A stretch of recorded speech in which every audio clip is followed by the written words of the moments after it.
Okay, UFC 257 fight breakdown. Conor McGregor, Dustin Poirier. I've had lots of people message me in my inbox. Who do I think is going to win? Why do I think they're going to win? That then goes on to a 10-post discussion. So I thought I'd just make a quick video of who I think is going to win, why they're going to win, how they're going to win. And hopefully it helps. It's obviously just an idiot who's been punched in the face for years giving an opinion.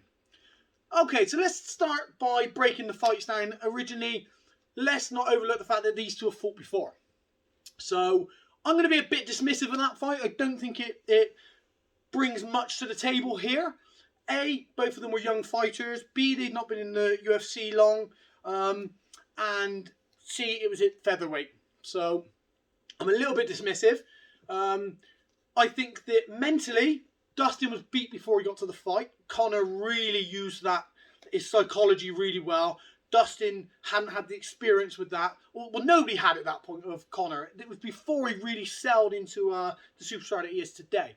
So I think that pays into it. I think also Dustin had it in his head that Conor's this guy who hits really hard and I can't get tagged by that left hand. And he does get tagged by that left hand, clean a couple of times, and he wears the shots. But what you see is as soon as he gets hit, you see that it sort of startles him a little bit and he steps back and he moves out of range. Now maybe that's because Conor hits really hard, but everyone hits really hard at this weight, and especially with those small gloves. So I'm not taking anything away from Conor. He does hit really hard, but he hits really clean and really precise, which is more important.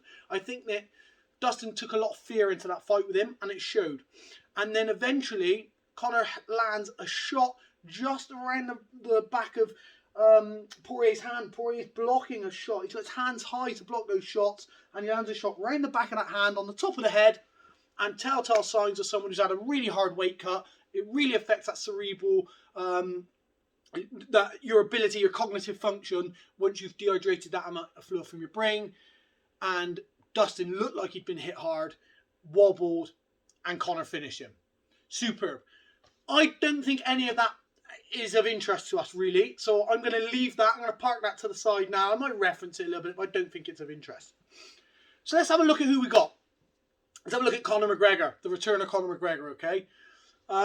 Right, so things that we know about Conor. We know for a fact Conor's a counter fighter.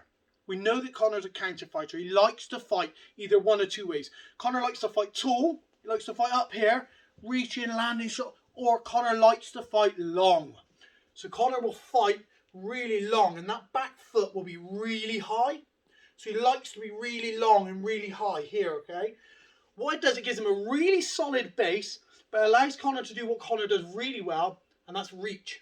So Conor will reach. He'll be reaching out with that lead hand pulling, but when he throws his backhand, he'll reach here. Now what he's doing is, when he's reaching there, he reaches, he throws his shot. In order for this shot to come back, his whole body has to come back. And when his whole body comes back, if he's caught you, when you throw your shot, you're throwing his shot where he should be. And he's not there because he's so long. When he drops that back leg back to the heel, because it's off the ground, he's just out of your range. If he needs to, he can add a tiny little slide on that as well, and he's really out of your range. What he also does with that is, he's reaching, he comes back, a little slide, you miss. In order for him to come back and hit you again, he takes a tiny little slide, leans again, and he's on you. So I like to call Conor not only a counter fighter, Conor's a first and third fighter. Conor wants to land the first shot, make you miss, and land the third shot. So the way that he's going to do that is he's going to pull a lot of people. Pull that hand. As soon as he gets a reaction, that bump lands the shot, he can come out, and then he's back in on you. Or he can land up tall, he can land the jab, boom, he can land that little flicky jab, pull it down, land the backhand, come back, he's out here. He's not having to lean. He's out here, boom, and he's here. He's out of range, he's upright, he's not leaning back. He's here, that foot drops back, and he's here, he's out of range. And then he's back on you landing those clean shots that he lands there. Now, the reaching, it's key. Conor does this a lot when he fights orthodox guys. He reaches for that lead hand, ready to hit you straight over the top of it. Ready to hit you or throw that uppercut. It's not going to be of use here because Dustin is a southpaw. The reason that won't work, if a southpaw's fighting a southpaw and he reaches for that lead hand, That lead hand means he's reaching across the power hand. So if you were to reach for my lead hand now, you're reaching across my power hand. As soon as you reach across my power hand, I unleash my power hand. So that takes away his ability to reach across. That's a big issue for Conor, I feel, because it means it's a lot harder for him to establish that range. He's not constantly touching that hand, which also it frustrates orthodox guys. They can't, I want to lead everything off this jab, and I can't if you're touching it and you're making it short every time. I can't set it up. So that's going to be a big thing. Also, I don't think Conor's going to be able to use those side kicks that he likes, because he's fighting a southpaw guy. He can't kick across the body, because if you miss it, he leaves himself in a really vulnerable position, which means he has to either miss and get on his bike. I'm not going to be able to move across and off at a strange angle as quickly as Dustin's going to be able to cover the distance. So I don't think we'll see them. What we may see is these rear ones here to Dustin's lead leg. If Dustin starts to step in and doesn't make it consequential, doesn't land shots as he steps forward, Conor can just pick him off there. Or if Conor starts to come in nice and tall here, he's not really tall, he can get in tall, get to the point where he can touch hands, boom, land that little lead shot on this leg. Just enough to just make Dustin, So if Dustin starts to make it uncomfortable and find the range, Conor's got that to level it out. Boom, he does this a couple of times and it makes Dustin cautious. He's cautious now of, where do I plant my foot? When I plant my foot, am I going to get stamped? Boom. Then the next thing comes off of that is shots. Conor's not averse to throwing that little Superman shot. Boom, off of those as well. So those little side kicks, I don't think he's going to be able to reach, and he's not going to be able to use this too much. He will use the back stamp. What he can use though, and what he does really well, spins. Conor spins really, really well. He utilises that, and it's really good against someone like Poirier, because it allows me to dictate the range. If I'm fighting somebody who wants to cover the distance and wants to be inside fighting with me, if I can throw those kicks, it just gives you the caution. It just makes me think, if I commit and I don't get it, or if I get caught on the way in, I'm now not only worried about getting caught with these big hands that Conor's going to throw, I've got these spinny kicks. And the worst is not that wheel kick that he throws to the head, which he rarely lands. That's just to make you keep your hands up. The worst is that spinning back kick that Conor throws. Conor throws that spinning back kick, boom, and he lands it straight clean. Dennis Seaver style, straight clean into the centre of your stomach. Now, Poirier fights very square. Conor fights very narrow. He fights very narrow, very long. It's here. His target is basically this much of his body. Dustin fights a bit more square like this. He's a bit more square, which allows this to be really open. So if Conor does spin, boom, the target is really big. It's really large. So I think we'll see a lot of spins to create the rhythm. What I don't think we're going to see here is Conor how he was against Cowboy. I don't think he'll start really fast.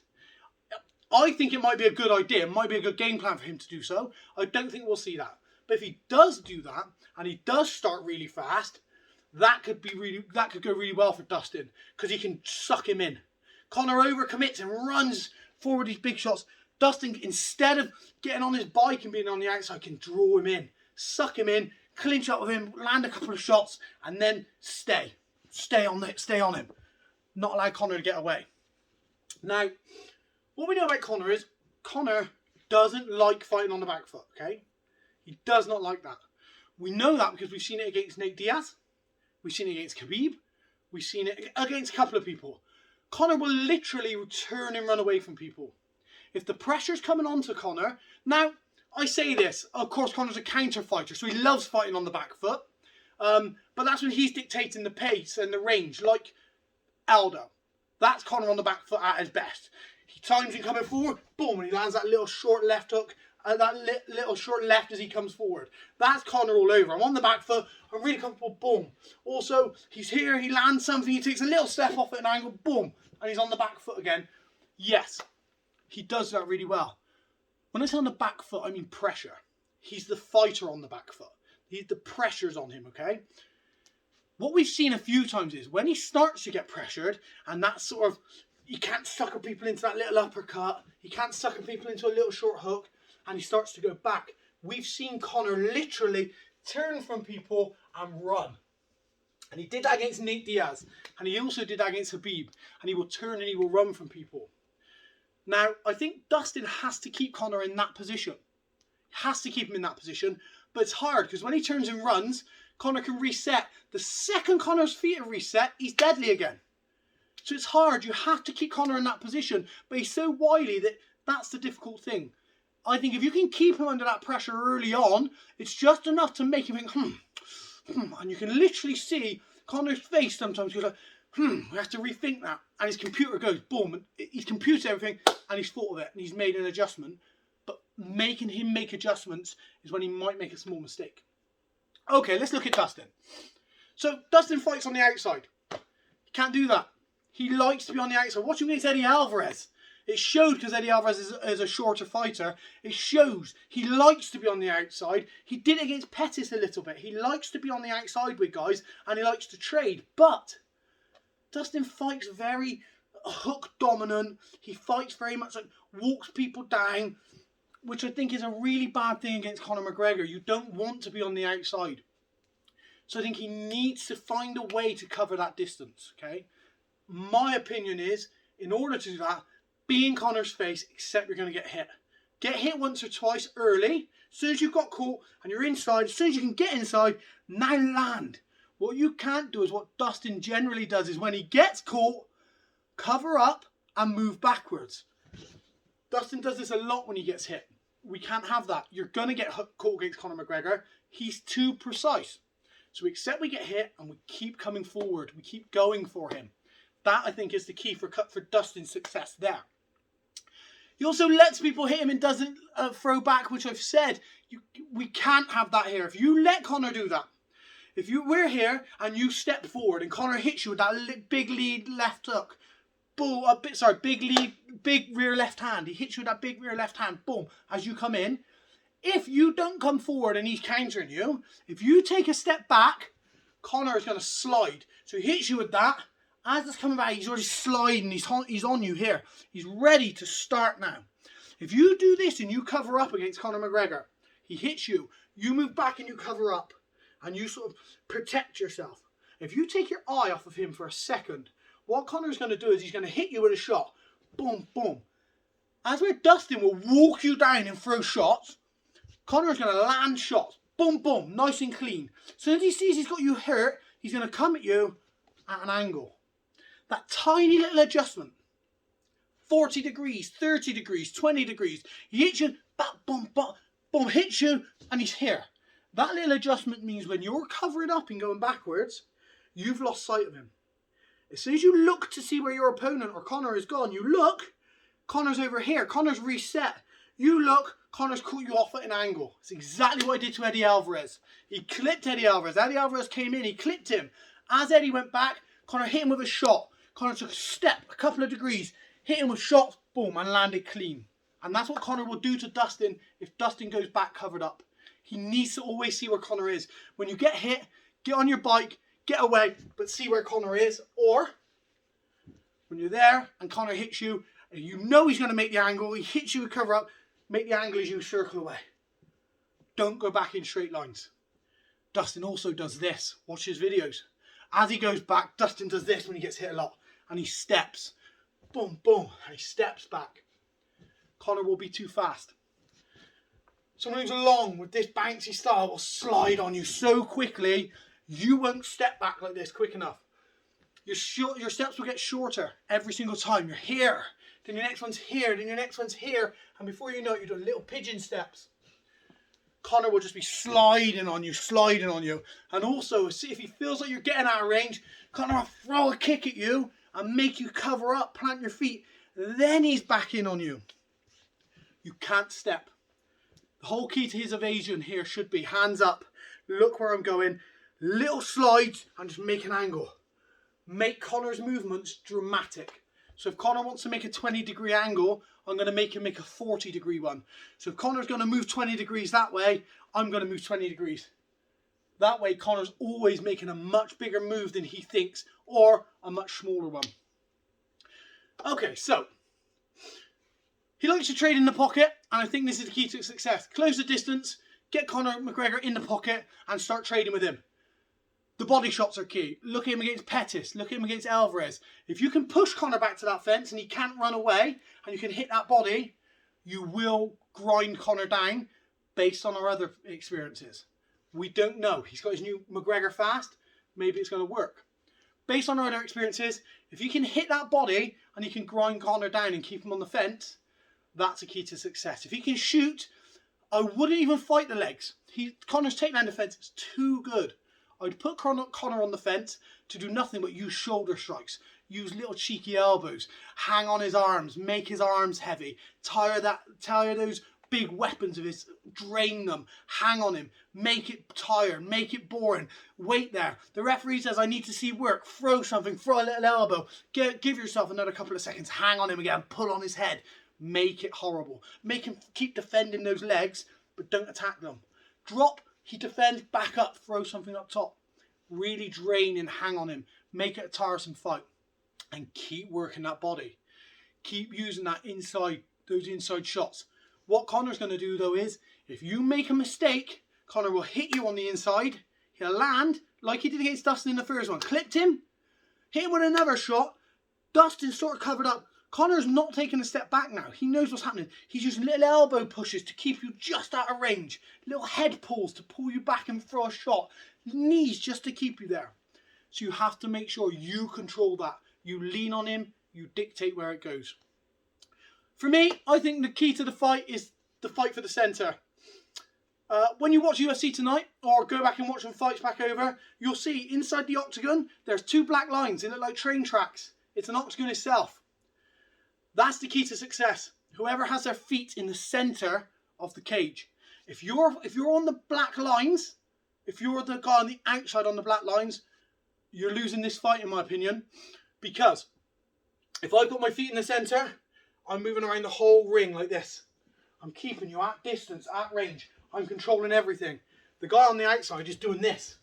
Exactly the same amount of work. He's doing twice the amount of work to cover exactly the same amount. He also now has to go from on the outside here to engage in before you come from the inside and put me on the fence. Conor's very good at getting put back to the fence. He circles off, boom, and he comes straight to the centre. Finding that centre is the key to this fight. Watch those black lines around the octagon tonight, or go back and watch it again. The person who controls those black lines is winning the fight in my opinion. That's my key to success. I think Dustin has to keep the pressure on, has to stay inside the pocket, except he's going to get hit, which, being at 155, he can take the punches better, his cardio should be better, and we should see a much more rounded Dustin Poirier. Conor McGregor has to be Conor McGregor. Don't rush anything. Land one shot. As soon as he lands it, make those angles, land the clean shots. If it goes to the ground, it's not even worth discussing too much because I don't think we're going to see the fight end up there really. But if it does, you would have to say you favour Dustin Poirier. Dustin Poirier, if I was him, I wouldn't even think about a submission. Grind from the top position and look to get the submission. If it goes to the ground and Conor's on top, Conor's going to be looking to land strikes anyway. That's my prediction. My prediction is probably, if Dustin's going to win, end of the third, coming into the fourth, he'll start to really put it on McGregor, I think. However, I would say that Conor probably stops this in the second. I'm hoping we have a fantastic fight. I can't wait to watch it. That's my breakdown from a guy who's been punched in the head for years, letting you know what I think is going to happen. Bang.